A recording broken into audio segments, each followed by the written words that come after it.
I have a huge announcement for you, and this might be the biggest announcement I will ever make, or one of the biggest announcements I will ever make. And I have been fucking dying to tell you, whether you're new to Carla Turned On or you have been an OG amazing listener, I'm fucking pregnant. I am having a baby very, very soon. And if you're watching this on Spotify or you're watching this on YouTube, maybe you have been like watching it and you're like, wait, huh? I'm confused. Yes, I have been hiding the bumpity bump. There is a bump here down below that I have been disclosing. And I didn't want to necessarily keep this a secret from you. It's not something that I'm like, oh, I'm hiding and I want this big reveal. But it was something that I wanted to keep for myself for some time. I also want to say Carla Turned On is not going away.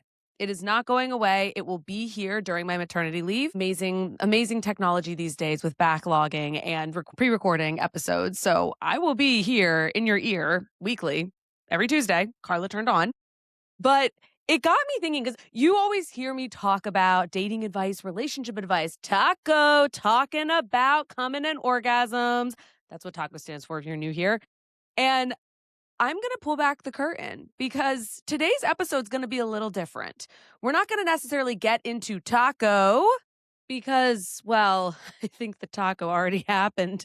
If you look at what happened, I'm now pregnant. So yes, my husband and I did have sex and we conceived.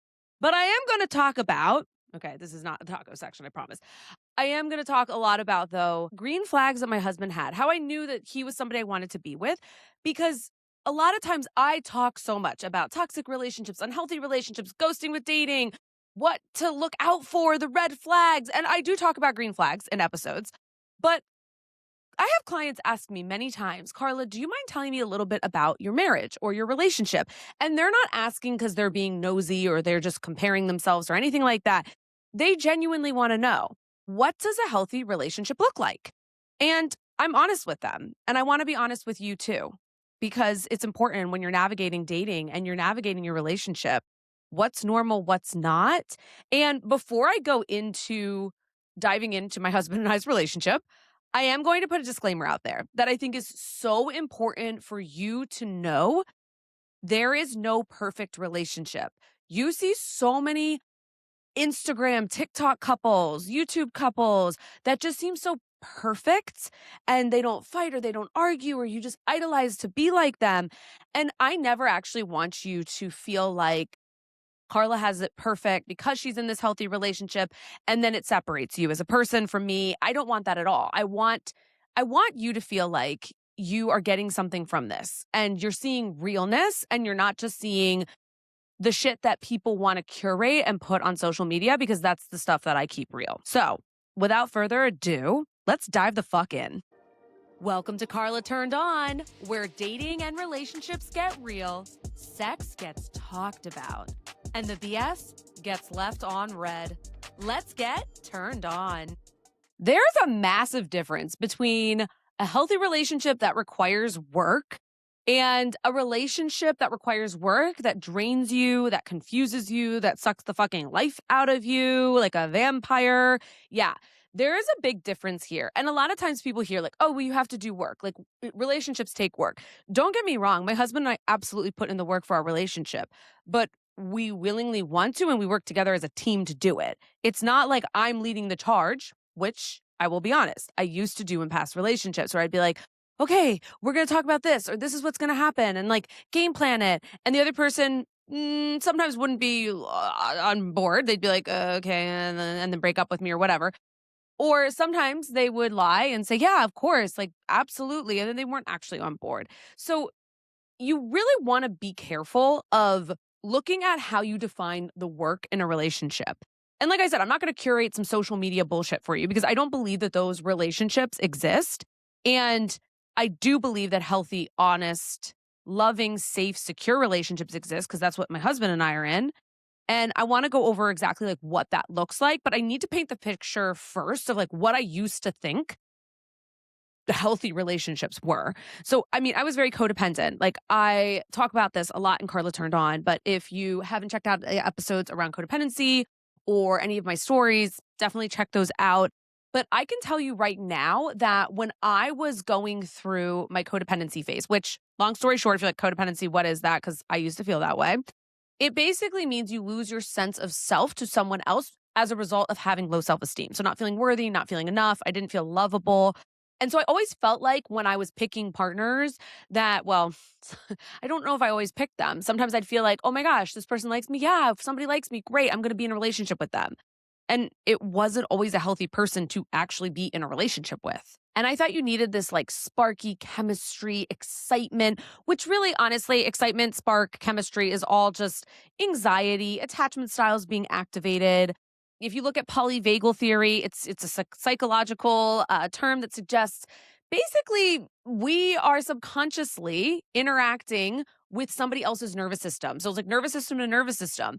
Oh my gosh, he gives me sparks. He feels so exciting. Well, guess what? I'm probably picking up that he is emotionally unavailable, AKA, like a parent, right? Figure. And then all of a sudden you're like, oh my gosh, that person is so exciting and great. This feels great. This is awesome. But it's not actually awesome or great. It's just familiar. And your nervous system picks up on that and is like, this is somebody exciting, but it's not actually determining whether the relationship would go the full length or not. I thought that love was intense.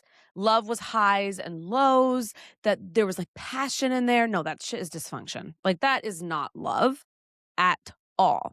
And when I was single and I was dating, the very last time that I was single and dating, and I was on dating apps, I was really, really clear on what I wanted in a partner. And I was dating very differently than I had ever dated before. And I had helped many clients get into relationships from the apps, not from the apps. I also helped many clients get married. Like they went from single to engaged to getting married. So I knew what healthy relationships were. I knew how to help clients get there. So I was like, okay, I'm single. I'm going to apply this shit to myself when I was on the apps and I was dating. And yes, I was in the app trenches. I understand what the apps are like. And also, if you are new here, welcome to Carla Turned On. If you're an OG listener, welcome again. We get to celebrate together. This is so exciting. And I will tell you this, if you want to work with me in any capacity, I am taking clients still, and we can talk about what those options look like, one-on-one coaching, that kind of thing. But you can reach out to me in the show notes or carlaromo.com. And then also, I will say that if you like this podcast, go ahead and give it 5 stars, baby, wherever you listen to, because it helps get the word out. Leave a review wherever. Okay. Oh, and I also offer different guides that you can work with me. So there's tons of different ways to work with me. Even when I'm on maternity leave and I'm not physically here, there will be a wait list that I will have out as well when I'm on maternity leave. That when I return, you will be able to sign up and work with me right away. So, but there's still time to work with me. So I'm not, you don't have to write me off just yet. But the biggest game changer for me with my husband when I met him was this emotional safety I had never felt in my entire life. Like, I don't even know how to describe it. It is this innate feeling that is so deep to my core, and it just relaxes me, which also in turn suggests that there's no trauma being activated, like triggers from trauma, past trauma being activated, or anxiety that's being activated. My husband made me feel very secure from the beginning. So I'm going to tell you right now that he was very much involved with moving things forward. Like it was a collaborative when we met. So it wasn't just like this, oh, we're just dating and I'm kind of like seeing where things go. We're playing hard to get. No, like we were so intentional about it. And I always say this, and I'm going to say it again. I asked him before we met on our first date, what are you looking for, since everyone's on the apps for different reasons? And he actually acknowledged, he was like, oh, wow, like, I love how intentional you are. He wasn't scared. He wasn't like, oh, and like got weird and awkward or changed the vibe. No, he was like, he like complimented me. And I was like, fuck yeah, this guy sees it. Like he's serious about dating. He sees it. He's a deep thinker. This is going to be awesome. Like regardless of whether we vibe or not on this first date, like I'm excited that this person is emotionally deep. Okay. Like, and you might be like, Carla, it's just one sentence. Yeah. I'm going to tell you, I asked many people on the fucking app that question. And I would say I got some pretty good answers, but some answers would be like, what the actual F? And then I changed my mind. Like, sorry, you know what? I don't think we're right matched, to meet up. Wish you the best and end it there. And then I'd get pushback of like, what? No, like, what do you mean? And I'm like, okay, yeah, this is exactly why I'm not going on a date with you.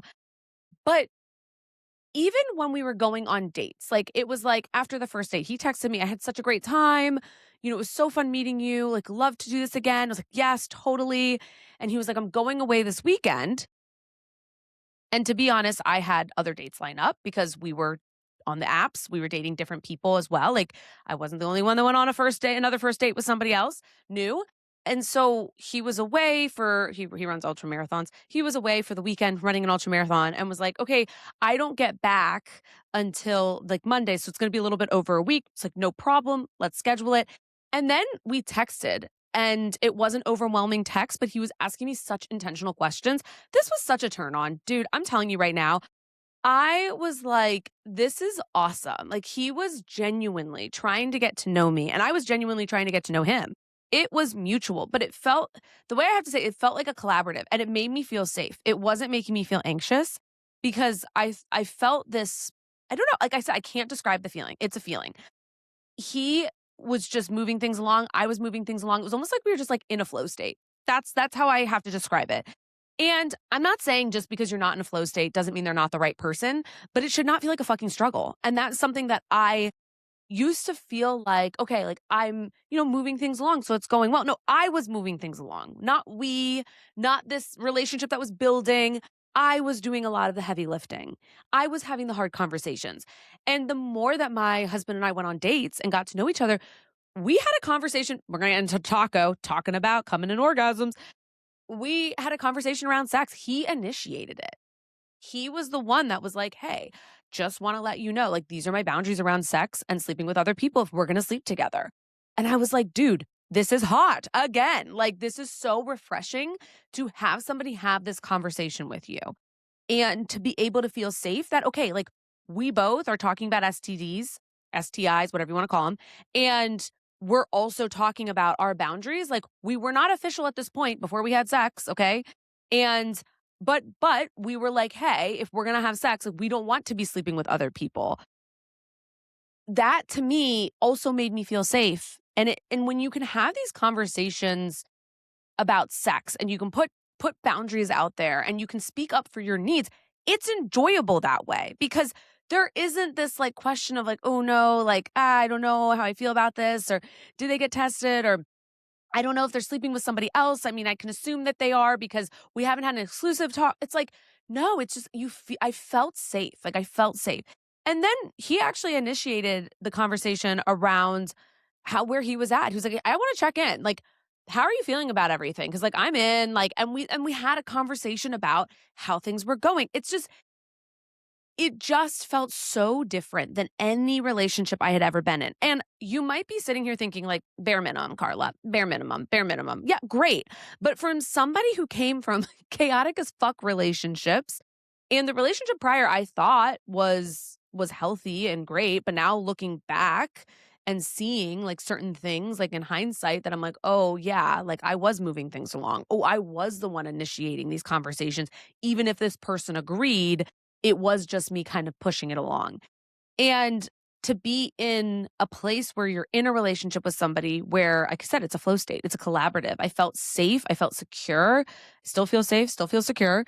But I also, too, I had harder conversations with him earlier on. I mean, I, on the second date, wanted to make sure, now we're having a kid together, but I wanted to make sure that he wanted kids because I wasn't going to keep seeing him. He was awesome, but that was a deal breaker for me at the time. I was like, I really want to have kids. And if he doesn't want to have kids, that's okay. Like, no judgment. I actually, to be honest, now that I'm pregnant, I will tell you right now that I respect people even more. And I always respected people even more. Don't worry. Like, I never judge people who didn't want to have kids, but I respect people even more now for making conscious choices around not wanting to have children. And that to me, right, reflects that like it is a big fucking decision. This is a huge life choice. It's the biggest life choice you'll ever make to pick a partner in life. And then if you have children, that's an additional life choice that is massive. And if you consciously think about wanting to have kids or not wanting to have kids, that's amazing because a lot of people feel this pressure. They feel like they should have kids. But if you take the time to consciously say, I do not want children, which is what I help a lot of my clients with, lots of clients don't want children and lots of clients do want children. There's no right or wrong here. And some are indifferent. Some are like, well, with the right person, I don't know. And that's fine. But there's so much judgment around people who don't want kids. Like it's almost like, oh, there's something wrong with them. Oh no, that's weird. No, there's nothing wrong with them. Actually, what's wrong is not consciously making a choice around wanting kids or not. And on the second date, he actually talked to me about how he came to the conclusion of wanting to have children. And he had thoughtfully thought this through. And I was like, bingo. Bingo was his name. Oh, his name's not Bingo. Could you imagine? We should just start calling him Bingo in this episode. Um, so Bingo was like, yes, I want to have kids. And we talked a lot about that. And so it's just all these things that he was bringing to the table and I was bringing to the table. And we were like, let's discuss this. And that made me feel so safe and it made me feel so secure. I want to hit on conflict right now because conflict is essential to every single relationship. It is literally what moves relationships forward. Hey, real quick, don't forget to like and subscribe. And if you want dating support, don't forget to look in the notes below where you can learn all about my guides and how to work with me. And if you want to follow me on my socials, you can find me anywhere at I am Carla Romo. Let's get turned on. And you might be like, well, Carla, conflict isn't good. No, conflict is great when you are dealing with it and processing it in a healthy way. The repair has to be healthy. It's very unhealthy when the repair isn't and there is no repair or the repair is never happening or non-existent, aka let's just move on and not talk about it, right? Like that's not healthy. But there was never in the beginning stages this like huge, massive like conflict boom in our face where I'll be honest, in past relationships, I experienced things like that. And that also is indication that like probably not the healthiest, that if something's a struggle so early on in a relationship, not saying it's unhealthy to have a big struggle early on. I want to be very clear of that. But it was always just this like pushing against and trying to make things work that just weren't working in the past. And there was no big like, oh my God, this is a problem.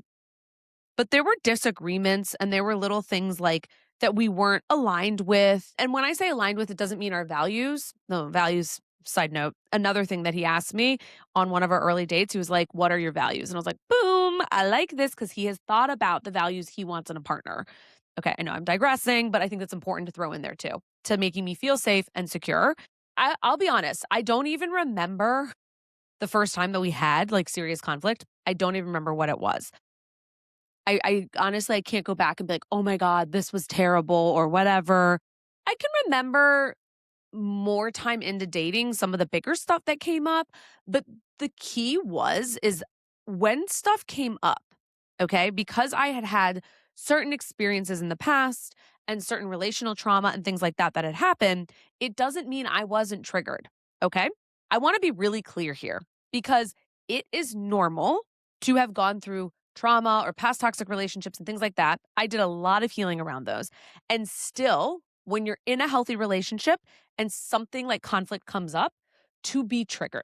Now, I always say both can exist. The person you're with can be unhealthy and doing things that are not safe for you or feel secure. Or the other side too, both can exist. You're also being triggered at the same time. For me, both didn't exist. I was being triggered, but he was really calm, kind, and safe feeling when we had the conflict. And I was like, oh my gosh, this is coming up. This is happening. And we worked through it and talked through it. And actually, if anything, he leaned in. So I could say, I'm feeling like a little triggered. I'm feeling a little overwhelmed. Like I'm having some fears come up and I could express it to him. And instead of him just kind of turning away, being like, okay, and like shutting down or not saying anything, because I've had that happen in the past, instead he leaned in and he's like, I'm with you all the way. And that was that line right there. I'm with you. When you're in a relationship, don't tell your partner, I'm here for you. Tell your partner, I'm with you. It changes the whole entire psyche because all of a sudden you're in this place where you're like, we're a team, we're in this together versus like, I'm here for you. It's like, I'm here, but you're going through it. When your partner's like, "No, I'm with you. I'm here." It's like, "Yeah, fuck yeah, you're with me. We're 2 feet in. We're doing this. We're a team. We're getting through it together." And we aren't perfect at repairing. Like nobody, I don't believe there's like a perfect, I mean, there's recipes for repairs and conflict that was healthy to follow. But, sometimes we have to like, hey, like check in a little bit. Hey, I know we talked about this. You still feeling good? Yeah. I did have another thought about also something more insight of what made me upset, what didn't. We're very different in the sense that he's very introverted. So he processes things by thinking about it and taking time. I'm extroverted and I also process things by talking it through.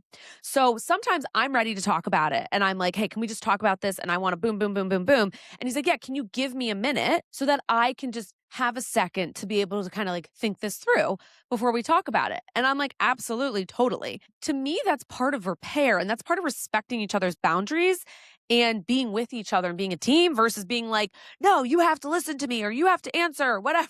It's like, no, it's like he's asking for the space. He's asking for his needs. He has boundaries, and I respect that. Vice versa. Another key point I want to just hit on with the green flags of my husband and why I felt so safe and secure with him is I was fooling myself. I literally can just be me. And I felt like he really got me and he could really see me versus in the past. Now, this was a long, long time ago when I was in my codependency. I was in a relationship, it was abusive, and I never felt like I could be myself. I never felt like I could just be me. And I'm weird as fuck. I'm quirky. Okay, let's be honest. And he like embraces and is part of that. And I'll be real. He's not as quirky. He's a little bit more mainstream than I am. But he loves it. Like, he embraces it. He's not like, "Oh my gosh, what are you doing? Stop." You're being like, "Uh-huh, okay." He embraces it. I always say too, I have undiagnosed ADHD, and he calls it the bing. He's like, "Carla's binging, here we go." Instead of in the past, exes, you know, made comments about it that were negative, and instead, he's like, "No, I love it. It's who you are." It's just like he embraces it. He embraces who I am, and he just sees me. He sees me, and he loves me for me, and I can talk to him about anything, and I literally can talk to him about anything. And I wanna be really clear here. We both put in work in the relationship. I do my own work in this relationship. If I'm feeling triggered about stuff or things are coming up and it's affecting me in the relationship, I go and seek help. Therapy, things like that. Like I go and seek help because I don't want to feel like my stuff is affecting he and I. I don't want it to feel like it's affecting my mood and my response and me showing up fully. So if there's anything that has ever been blocked, I go back to therapy. I work through these things and it's what actually really bonds us and brings us closer together. My sister says, I'm going to call it my sister right now. She says, she's like, I'm not going to say which one. I'm not going to call her out that bad, but I have two older sisters. One of them said, I have never seen Carla like this ever in a relationship. She says he does something to her that just calms her and puts her at ease. My sisters have seen it all. They have known me through all the past relationships, all the situationships, hookups, dating, that kind of thing. And she's like, I have never seen Carla like this ever. Like whatever he does is just something I've never seen before. And I don't want to just like, I'm not sitting here like pedestaling him. He's amazing, blah, blah, this person. What I'm describing here is that sense of safety, the sense of security that I truly feel. And when we were dating, I wasn't just picking a partner to have fun with, enjoy life with. I was picking somebody that I would want to raise a family with. And we had many conversations around parenting, around gender roles in our relationship, but then extension into what raising a family would look like together with gender roles. And I have lots of fucking opinions around that. And he does too. He shares his opinions too around what he believes in. And I don't think there's a right or wrong, but you do need to align and have the same values of what that looks like. And for me, it was a partnership. Like I really, really value a partnership and he does too. So we talk about like what that will look like as an extension to our marriage, extension to our relationship once we have our child and we do get to parent together and we get to do this amazing, life chapter together. And so emotional stability is 110% what I get in this relationship. safety, security, true unconditional love. I genuinely feel this sense of love that I have never, and this isn't, I'm going to be real with you. This is not like a diss to anybody I've ever dated before. I'm not saying this to put anybody down. Serious, like being real with you right now.